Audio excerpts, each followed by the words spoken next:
Because if I could explain to anybody how lonely pregnancy is, I can't put it into words. I'm just so frustrated with how I feel. Now you sing. You let him hit it raw. You didn't have second thoughts. Now you a single mom. Now you a single mom.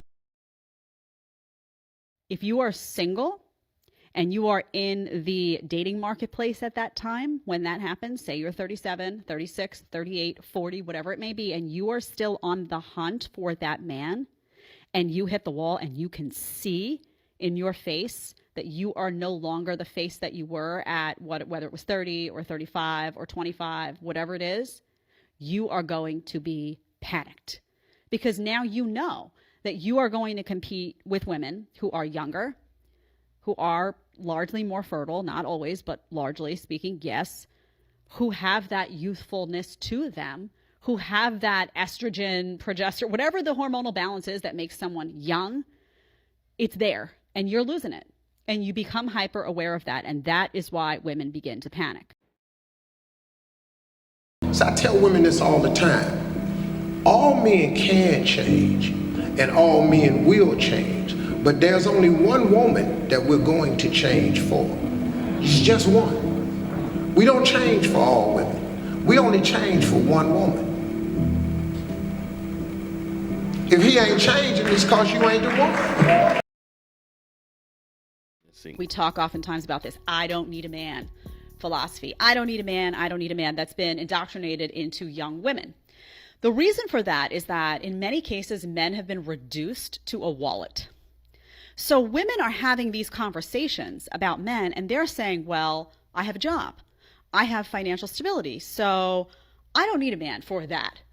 And what they're forgetting about is all of the other things that guys bring to the table.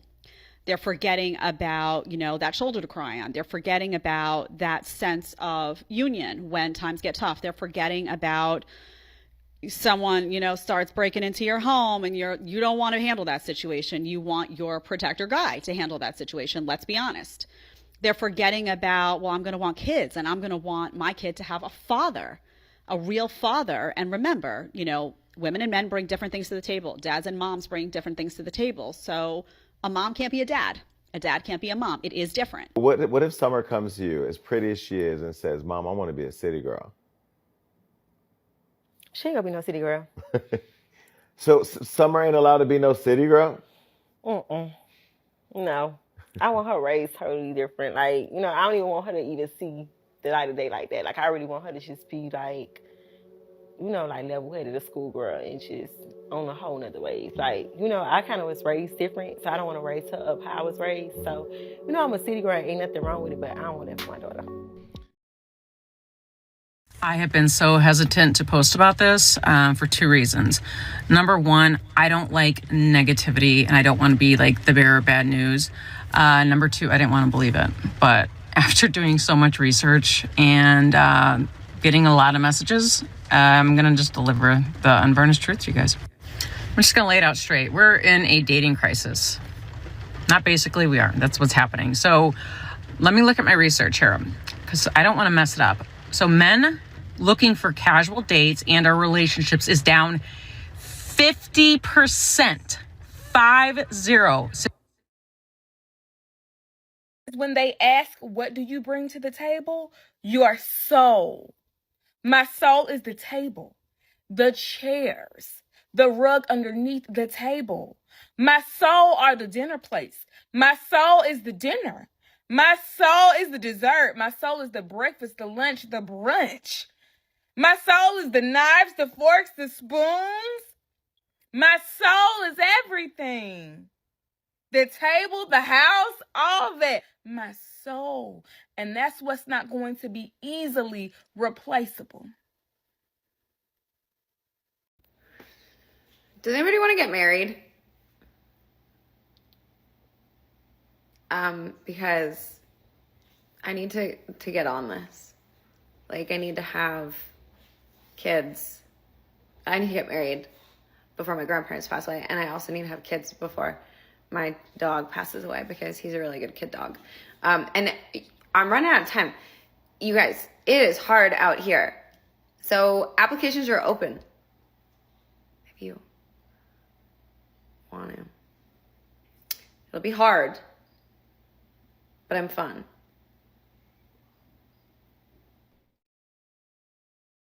Life is just not easy for the woman when she hits a certain age. We're talking about women who've kind of had this high life and then they've stopped getting offers because maybe now she's hit like 38, 40. And then it's almost like they've kind of gone into this dark hole now. It's so toxic, it's like horrible. Well, here's the thing. Most men don't feel sorry for those women, and I'll tell you why. The reason men don't feel sorry for them is because the experience that she begins to go through when she's older is the experience 90% of men go through every single day. The guy who works at the post office, the guy who helped you pack your bag, the guy who delivered your Amazon parcel, the guy in your class, the guy that you worked with, most guys are invisible. It is only the high value guys that catches women's attention, the guy who's tall, attractive, in shape, successful. So when women who have had that taste of the high life, have been that desirable, gotten all the attention, everything, they then get to a point where now they're being treated how most guys are treated. Guys don't feel sorry for them. A lot of guys feel that if you wanted to have a partner, have a family and settle down, you get to that point in life and you haven't done that, it's because you fucked up, because you definitely had an abundance of opportunity to do that. So it's very difficult for a lot of guys to have sympathy, because for a lot of guys it's like,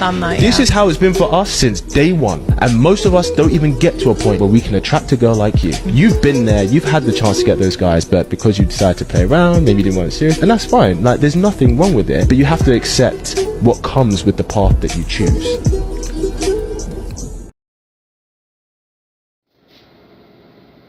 Sir, you better have more than fun. What else are you bringing to the table? Can you cook, clean, take directions well? What makes you think that I need to take direction from a man? First of all. Second of all, are these directions to a place I want to go? Like Home Goods. Yes, I love Home Goods. Gucci, give me the directions to Gucci. I will take those very well. Very well. Can I cook and can I clean? Yeah, also very well.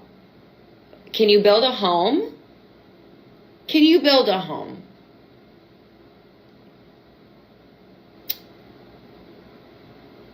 Can you woodwork? Can you hunt? Can you hunt? Can you be a hunter? Let's fucking burn the patriarchy to the ground, because this is absolutely absurd, sir. John Wees.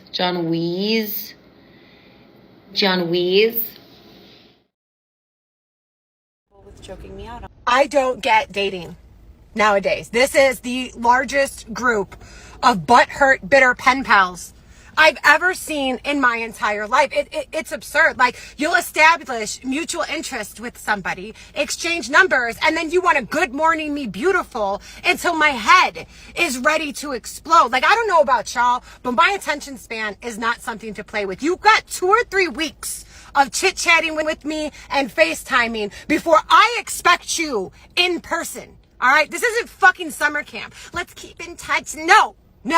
I want to feel the weight of a man's I can't say it, it's TikTok, but you guys, you get what I'm saying. Like, we need to establish real life chemistry. I'm not going to keep talking to you, talking about I miss you. I don't know how. We've never met. More, if you miss me, why aren't you in front of me? Like, what's the issue here? Why aren't you making a move? Lock it in, buddy. Are you short? Do you smell? Are you poor? You can't afford a date? We can go to a fucking park. Like, are you married? What is the issue? Because now you acting sus. And I lose interest on suspect people. Like, what? Lock it in! You know what I want to talk about, you guys? So I live in New York, specifically Brooklyn, and I be outside, enjoying summer as I should. And I've been going to the block parties, all of that good stuff. The day parties has been a time. But the problem is the men just stare at you. They just stare at you the whole time. They don't approach you.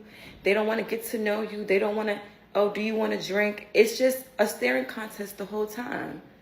I'm trying to figure out, how am I supposed to meet my future husband if the men are not approaching? Because I'm not approaching a man. Like, it's giving the men want to be chased now. That's what it's giving, and I don't like it. Let me break it to you boys. The average 23-year-old girl has slept with more men than the average 53-year-old woman. Let that sink in. We're living in a time, and I know this because I used to be a teacher for many years, and I couldn't believe the sexual promiscuity amongst 14, 13, 12-year-old girls, because here's what they had. They had access to Snapchat. They could send nudes of themselves to older boys or whatever it is from the age of 11, 12. Nudes or whatever it is, well, it's technically child pornography. They would start so young, and they're living in an era where there's no negativity attached to sleeping around. It's seen as liberating. So by the time a girl is 23 years old, I promise you she's slept with more men than a 53-year-old woman, because a 53-year-old woman grew up in a time where she was shamed for sleeping around. There was no sexual liberation. There was a sanctity attached to sexuality. A 22-year-old grew up in a time where Snapchat, twerking, wearing promiscuous clothes, going out, being on social media was all normalized. So if you think that, I'm going to be with a 21-year-old, she's going to have low body count. Guys, what world do you live in?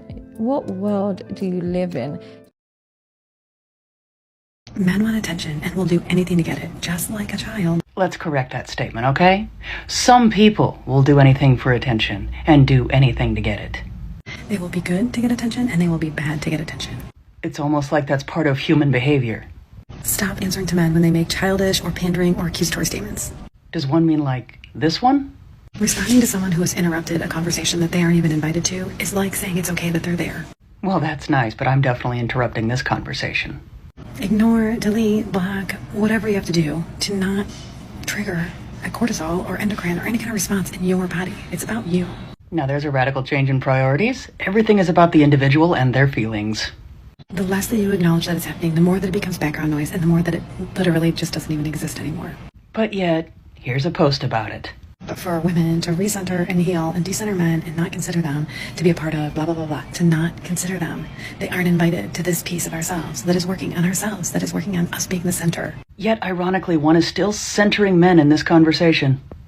And no amount of good behavior or bad behavior or tantrum throwing or gesturing is going to get precedence over me and my well-being. Once I'm centered in that space, I'm willing and able to listen to anybody. Just a thought here, but perhaps the best way to get others to listen to what one actually has to say would not be to start out generalizing a group of people just for the sake of grabbing their attention, and then perhaps one's words might actually carry more weight.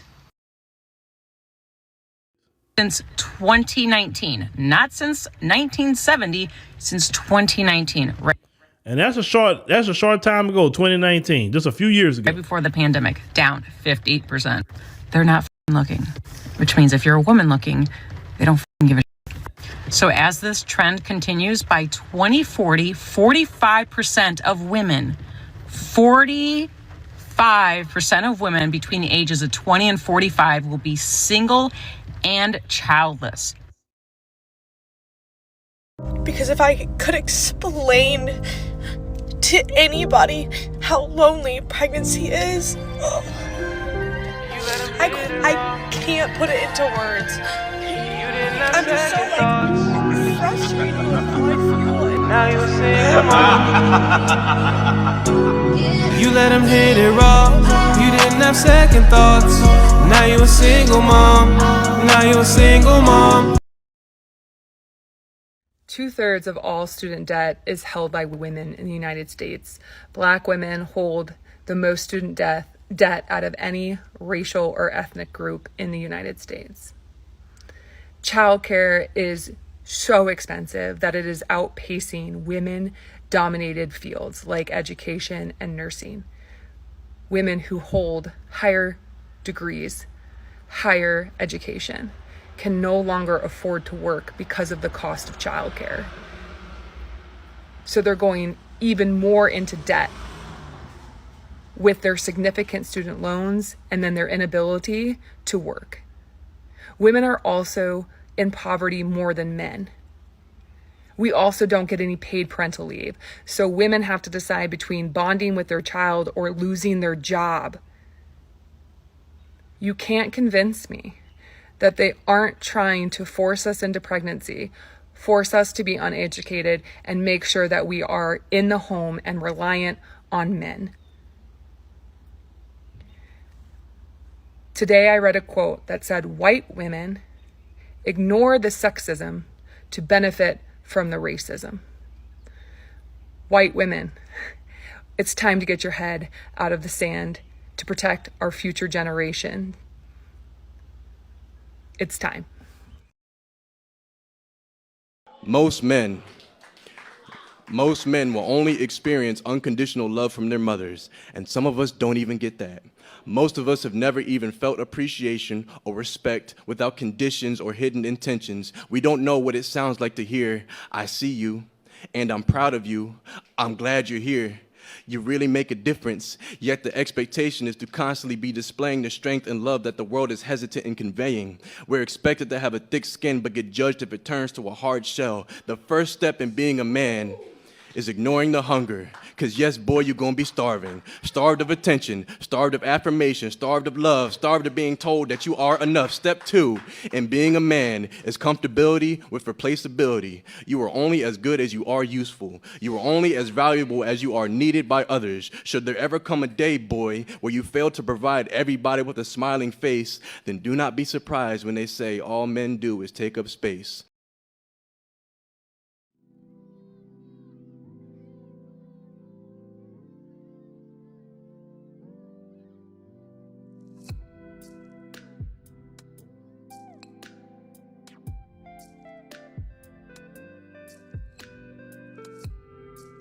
In 2024, can we stop asking men to take care of us and pay our bills immediately as soon as we meet them, as if they're obligated to financially make sure we're secure fresh out the gate?